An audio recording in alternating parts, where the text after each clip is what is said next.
we have some rules for finding inverse functions. 1, f of x is written as y. 2, switch x and y. 3, solve for the new y. 4, y becomes f inverse of x. I know you're going to say f negative 1 of x. It's f inverse of x. Now, you think you found it. To test to see if you found it, does f of f inverse of x equal x? That's your test. Alternatively, you could look at f inverse of f of x. Does that equal x? We know this is true for any pair of inverse functions, that f of f inverse of x will equal x, and f inverse of f of x will equal x. So if you're unsure if you actually found the inverse, test it out. Let's find the inverse function for f of x equals 4x. 1, f of x becomes y. 2, x and y switch.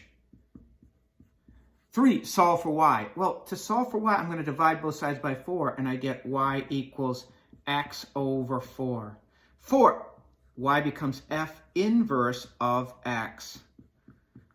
And if I want to test that, one way to test is say, what about f of f inverse of x? Does that actually equal x?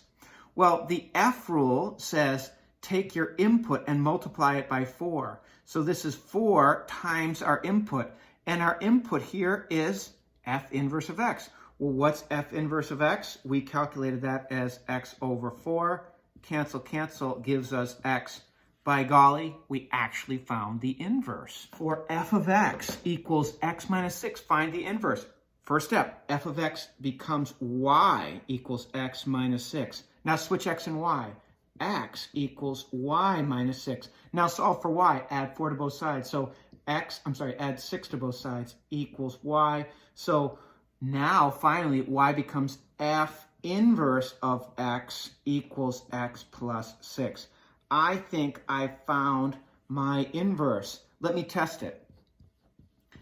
If that's the case, then f of f inverse of x should equal x. Well, the f rule says take your input and subtract 6 for it. Our input is f inverse of x, which is x plus 6. X plus 6 minus 6 equals x. By golly, I think we found our inverse.